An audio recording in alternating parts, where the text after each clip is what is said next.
Hello and welcome to Out of Spec and welcome to my driveway. Today we're going to find out what it's like to road trip in the Nissan Leaf. Now, to be totally upfront, we're not going on a big cross-country trip. I just have a lot of driving to do today. We'll probably have to do 2 charges. Are we going to thermal throttle Rapidgate? It's not too hot out, but we're around 80 degrees. And so we'll find out. There goes a nice Chevrolet Bolt. I'm pretty sure that's the guy I lent my Tesla charging adapter to through our area here. They came here. We have Tiny House Hotel right off of I-95. They came thinking we had electric car chargers. They've only put in the Tesla ones, so I lent him my Tesla to J1772 adapter. Not directly. The property management people came over, grabbed it out of the car while I was out cruising in that Lexus LC500 for the last couple days. But we need to see what it's like to do some errands in the Leaf. I can't pile all the miles on the Lexus. We need to share the love. So let's go cruise around in this today and see how it does.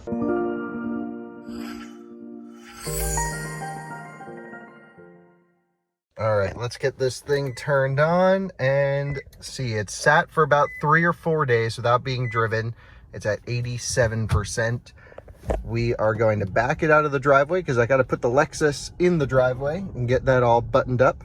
And of course I took the Lexus to Starbucks. That thing is a beast, that LC500. If you're interested in the review on that car and this one, we have a new channel called Out of Spec Reviews where we review all cars, not just EVs. So if you're only into EVs, probably not the place for you, but if you like all things, especially this beautiful V8 Streamin' LC500 convertible, then that's the place for you. I'll link it in the description. So we have a few items on the to-do list today. The first is we need to check on the status of upgrades at our local Electrify America station. The day after I posted that video, they started work on our particular station.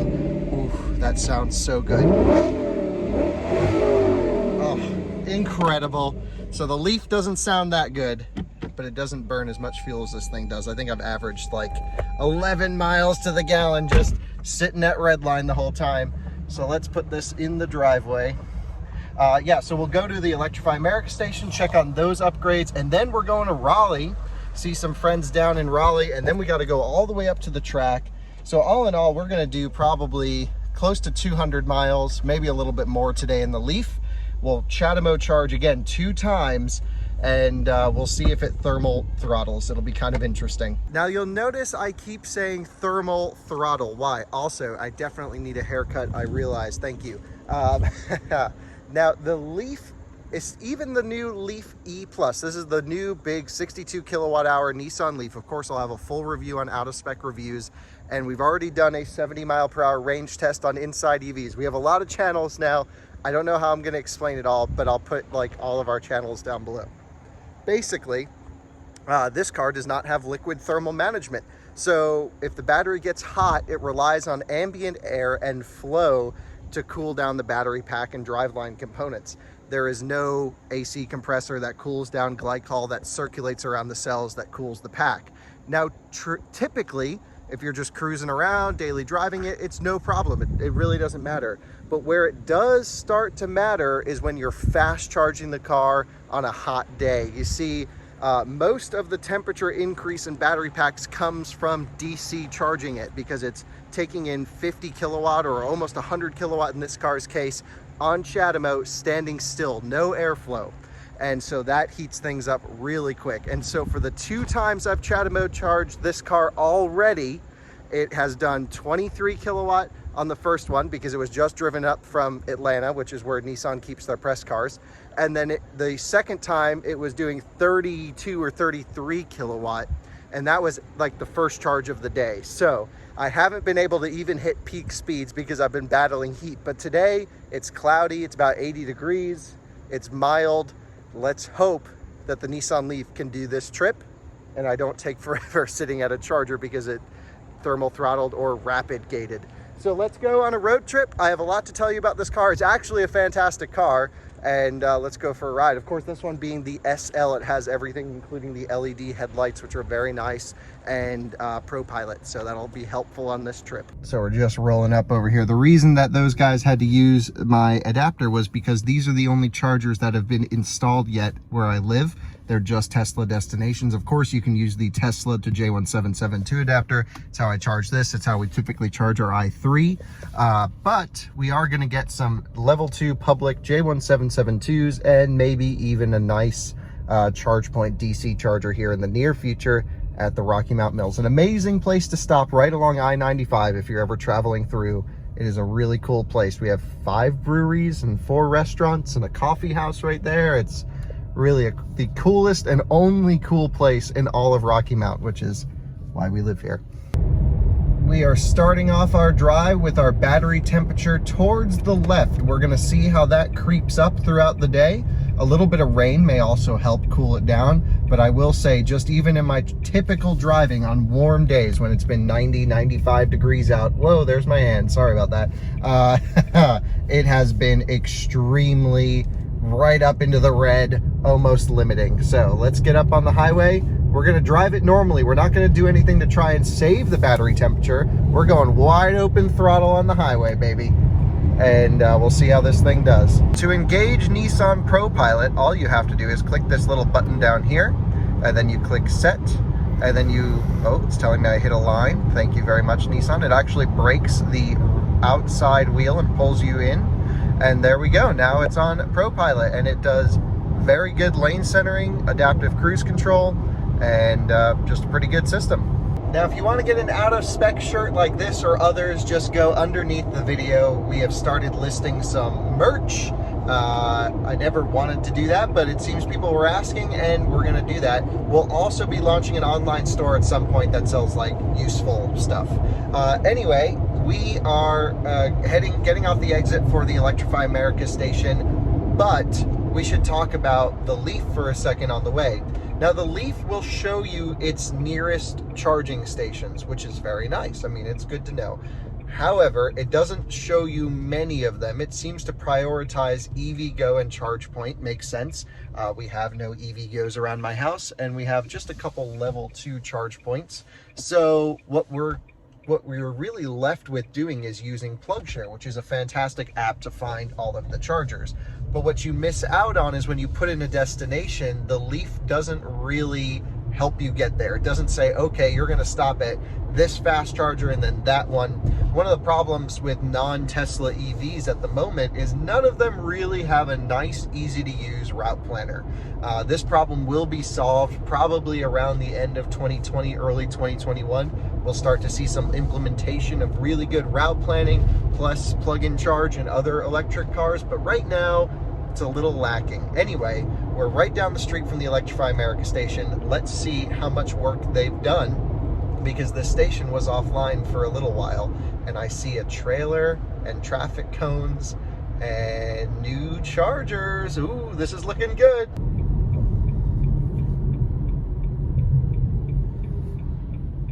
Don't want to have a head-on collision with that guy. Man, what a way to go. Hit a Honda Cross Tour. So we can see the old chargers bulked up over there, and the new ones, wow, they're beautiful. Okay, so the Chatamo they've kept over here, but they've moved it on the right side. Are these the new Signet units? We gotta go explore. So before we start exploring around and looking at some of everything around here, let's get the car charging and just see if it works. Now, we are at a really high state of charge, but that's okay. You gotta open up the little flap over here. You gotta open this port, open the Chatamo, and then I will get this connected, and then we'll look around. So here we go, just swiped it in the app, we're initiating, and are we gonna be able to charge? I hear some contactors clicking. Here we go, we are. And these are nicer screens for sure. The Nissan just beeped, there I am. And we're charging up, very nice. I don't expect too much speed here at 81%, but the battery is cold. What's funny is this is the fastest I've seen the Leaf charge. That's not bad. So we'll just let this charge up, because why not? And opportunity charging. If someone else was here, I would never do that. But let's take a look at these units. So we have a 150 kilowatt CCS, 50 kilowatt CHAdeMO. These are the Signet units as predicted. They're the high power charging stations. And so this one's the 350 kilowatt double CCS pinned ones. These are beautiful. Look at all those lights. They don't flash in person like they are on the video right now. Then we have 150s, and then we have another 350. And you can see the old stations and the old power cabinets here. These are FSEC units. And I've always had the most trouble charging at FSEC units. So I'm glad that these are gone. And they seem to be gone or going away from all the Electrify America stations. All of these site swaps like this have all been from FSEC, and they're putting in these Signets or ABB units. And let's take a look at the new power cabinets over here. So all they really had to do was, I don't think they had to run new conduit. They just swapped out the chargers. See, this is what does all the work to charge an electric car. And then put the other ones in. So they're looking pretty good. I can hear some fans. So you can see we're charging on this one right here, which is pretty cool. And here's the big transformer back here. Let's see, they have a 750 kVA. So this basically, you know, with a little power factor, but 750 kilowatt from the grid to run all of this. And yeah, it's looking pretty good. And that's a huge upgrade. So I will say the Leaf plugged in, charged, swiped, no issues, activated on the first go. And I think this is Electrify America getting ready for all of the more cars that are going to be using their network and systems for higher station reliability. Yeah, you can see over here, power cabinets, Electrify America Cycle 2, batch number 5, final destination, made in Korea. You can see here the FSEC cabinets. Even if they don't work, I'd take a couple of these. We need to put them at the track. We need some fast charging. And yeah, those new units just look beautiful. I'd say we have successfully explored. We're tapered down to 34 kilowatt. Let's stop. We got 2 kilowatt hours. Not bad. Again, opportunity charging. Oh, light is off. Now I can unplug it. Come on. There we go. Man, these CHAdeMO plugs. I cannot wait for the death of CHAdeMO. It's already here. The Leaf is the last car, battery electric car in the US to use it, and it is being replaced with Nissan Aria, which we're very excited for. That'll have liquid thermal management and CCS, which means I don't think you need to put in any more CHAdeMO plugs. Sorry to all the Leaf owners, but it just doesn't make sense to support a dying standard. Cruising in the Leaf, and I don't know if you can see, but the battery temperature has already creeped up to the middle, which isn't bad. The outside temperature is creeping up. It should, again, get to the low 80s today. And the middle is totally fine. Also, this car is really a great cruiser. The suspension is super compliant. It's relatively quiet in here. I would say the interior for $45,000 that this car costs is not nearly that nice, but you get the tax credit, you get probably 10 grand off at a dealer. I think it probably makes sense after incentives, but I would never pay sticker for one of these things, and thankfully you don't have to either, just because of federal tax credit and other things. But yeah, it's very a refined driving experience. If you need a great commuter, the Leaf is a fantastic choice, no doubt about it. But I do think it's not a great road tripper just because of CHAdeMO, limited charging speeds, and no thermal management. Perhaps we're going to test that one out today, because here's what it's like to road trip a Nissan Leaf, I think will be the title of the video. I hope it's not clickbaity, because we're not really road tripping very far, but I try not to clickbait you guys. We are just rolling into Raleigh, going by North Hills. The Tesla supercharger is right off here. Battery is holding steady right in the middle, which is pretty impressive, very nice, especially because we've been doing relatively high speeds, 80, 85 miles an hour or so on these wide open North Carolina highways on a Sunday morning. So yeah, let's run up. We're gonna go pick up Ben. You guys all know Ben, he does videos with us all the time. And let's see what we can get up to. He's gonna drive the Leaf, see what it's like. I don't think he's ever driven a Leaf Plus. Let's go see. So this is pretty cool. You get all of your EV stats here on this screen. So you can get your total power output, your regen. I bet this car does more than 35 kilowatt regen. And also look, this is the street we used to live on, right in there. Pretty cool. We should go by and see how our old house is doing. Anyway, Ben lives just up the street. We're gonna go pick him up and cruise around in the Leaf. We've arrived here at Ben's. He's on his way. Let's take a look at what this car has. Being the SL, of course, it's got the good headlights. It's got these wheels. Now, this car has 15 or 16 miles less range than the base S. And there's Benjamin's Model 3 and Ben. So, looking pretty good. Stealth performance. Hello. How's it going? And yeah, and then you get this SL Plus badge on the back, and that's what gives this car the exterior looks of the nice one. All right, Ben's gonna drive the Leaf around a little bit, but I'm sitting in the passenger seat, which doesn't have height adjustment, but the driver's seat does. So he's measurably lower, even though you're taller than me. You're like 3 inches higher. Yeah, I feel like I'm sitting so high, and there's no way to lower this seat. Wow, that's not good. Actually, wait, look at the base of the seat. It's at least an inch. It's at least an inch. Yeah, wow, that's a lot. Not so good. A lot of cars are like this. Not unique to the Leaf, but still a silly thing. Before I drive it, I want to know what we're getting into price-wise here. Because what was Haley's Leaf? It was like a really base one. It was like 30 grand, 32 grand. Oh, there's a couple windows there. Yeah, they always come with a few. 45 grand. Oh my goodness. Yeah, but you get the $7,500 tax credit. Okay, so let's say 30. Let's call it 38. And you get probably 10 grand off at the dealer. Yeah, I'm pretty sure they'll give you 10 grand off. I saw there's a Nissan dealer near me, and they've got 10,000 2019 SL Plus stickers on all of them. Like, yeah, no, like still new or something. Right on one of them. I mean, that's not a bad deal if you can get it down $15,000 off or so. Two-tone paint.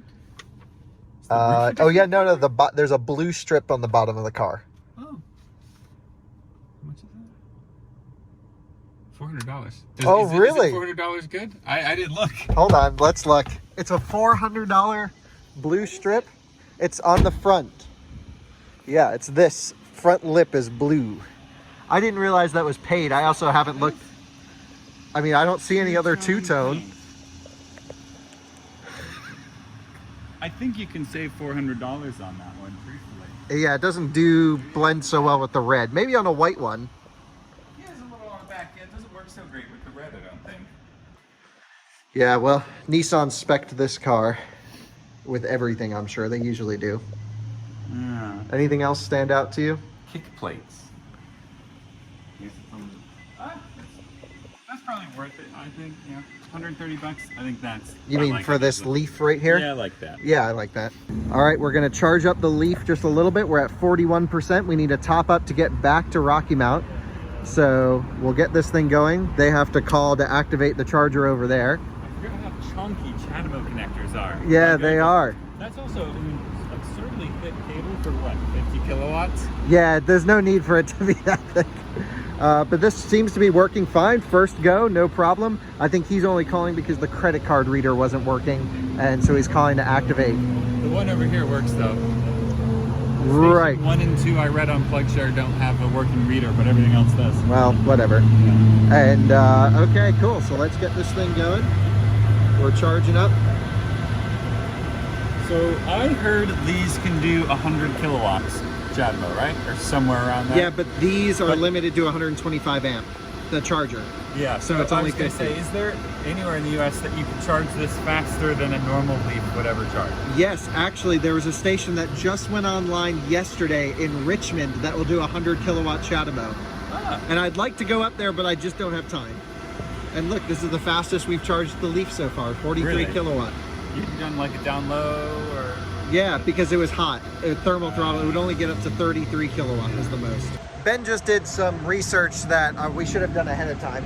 But basically, Nissan UK tweeted that this does have a fan For high heat loads when charging. However, Nissan Global said no. Right, so that does not have a fan. Maybe some have fans. Maybe they're not sure. Maybe only in the UK. Maybe only right-hand drive Leafs have a fan. But basically, it's charging fine on this first charge of the day, so very pleased with this. I have an idea for Rapidgating. Yeah. You know those fans that are kind of look like snails that they used to blow up big sure. bouncy houses that got a kind of a rectangular They use them on outlet? race cars. Yeah. Get those, run that off your 12 volt, stick it under the car, and you'll blow air across the battery and cool it. That might be worth 10 kilowatts there, I bet. You have a full pit crew every time you charge. I've done stranger things. So we started with the battery at half and now we're almost into the red. We're probably 80% of the way until we get to the red. So it definitely heated up, but this charging session was great. We're gonna unplug now at 80% because it's tapering, no reason to sit here longer, and we'll continue our drive. The next charger is where it's gonna get interesting. Will we be able to pull full power, or is this thing gonna thermal throttle? It's actually pretty good. Compared to the base Leaf, like, this has a lot of good equipment. I think you buy them from a dealer pretty cheap. Really good range. Performance is fine, comfortable, quiet. Like, it's actually a very good car and has a lot of range. The charging thing's the only kind of weak spot. I feel like if you need to drive a lot, but you're not necessarily taking a trip, like you're a realtor, a nanny, dog walker, whatever, you do errands all over a city, or you own a business and you need to deliver stuff constantly, like this is pretty perfect. And like the fit and finish is good, the soft materials where it should be. Like that driving interior experience is something most car buyers I think would be very, very happy with. And I don't think the range issue on trips in the battery thermal throttling would matter. I feel like if you lived in the UK, this could be a great only car because you can't go super, super far in one sitting generally. I have mixed feelings still. So really nice to come down and see Ben and hang out in Raleigh for a little bit. Now it's time to go home. It's 80 degrees outside. Battery temperature cooled off just a little bit from the charging session. Now we're gonna drive it back up, go up I-95, back to Rocky Mount, and then we'll drain it down and do another charge. So this is really, you know, even though we're not going on a trip, it simulates a trip in the fact that we are charging multiple times with quite a big distance in between each charge. And so far, I'd say the car has been flawless up to this point. We are, let's see how many miles into our trip. 1 second, it's got a lot of menus here. We are only just about 100 miles into our trip, and everything's working great. We charged up. Our average consumption is 2.8 miles per kilowatt hour, pretty poor, but keep in mind, we're driving it hard, driving it up and down the highways at normal 80, 85 mile an hour speeds. This is real world use case, so everything's looking good. And now you join us back in Rocky Mount, where we are going to top up. I was thinking about going to the track. We still might, but this might be enough just to prove my point, or at least to complete the test. Not a point that I'm trying to prove. We're at 29% state of charge. The battery is just a tick below the red. Again, driving normally quite quickly up and down North Carolina highways. We've done a total of, let's take a look over here. Come on, where is it? Gosh, this system has so many menus. Not a bad thing. Lots of good info in this car. I just don't know where to find it. Oh, there it is. 140.8 miles. We did a Chatamo charge in Raleigh, topped it up to 80%, and now we're down to 29%. So we know for sure that this car will do 46 kilowatts at this state of charge, and then taper around 75%, which is what we saw the last charging session. Let's see if that behavior stays the same with the battery temperature where it is now, getting close to the red. Again, with the air management system of this car, there's no way for it to cool down the pack. It's just getting up there in temp. We are plugged in. It is connecting to vehicle, initiating. Again, first go, listen to that.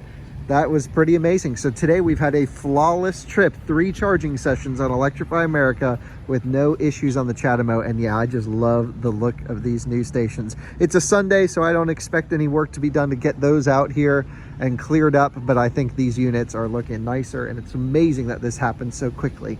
So let's take a look to see what the charger is delivering, because this will be different than what the car is taking in. Of course, there's always a little bit of heat loss, but we are at 29 kilowatt right now, and we'll see if this ramps up. We'll give it a little bit, but my guess is that's what the car is going to take because the temperature is so low. So let's confirm this inside the system here. So the way to see charging power is you have to turn this on 2 times, get it to accessory power. We'll turn off air conditioning. Charge plug is connected, thank you, understood. Battery temperature, warm. Then we have to go up to this menu. 29 kilowatt. just to confirm, I've charged for about 10 minutes now, 9 minutes. Dang, got music on his motorcycle, it's really loud. And we're doing 29, 30 kilowatts. Of course, what the Leaf probably does, and the true Nissan Leaf experts can comment below, but what it probably does is based on battery temperature, it sets a fixed amperage that it wants to charge at. Man, freaking ICE cars, so loud. Lifted trucks around here. Welcome to North Carolina. What it does is it probably sets a fixed amperage into the battery pack, and then as pack voltage climbs, it will increase. So this will probably get up to maybe 32 kilowatt peak would be my guess, around 70, 80%, but still significantly less. And it would only get slower and slower the more we drive and heat up the pack and fast charge it, because right now this is what's heating it up. And of course, the hotter the pack, the quicker the degradation. So the Leaf, fantastic car, just doesn't love to road trip. We already knew this. And that's the end of the video now. We'll see you guys on the next one.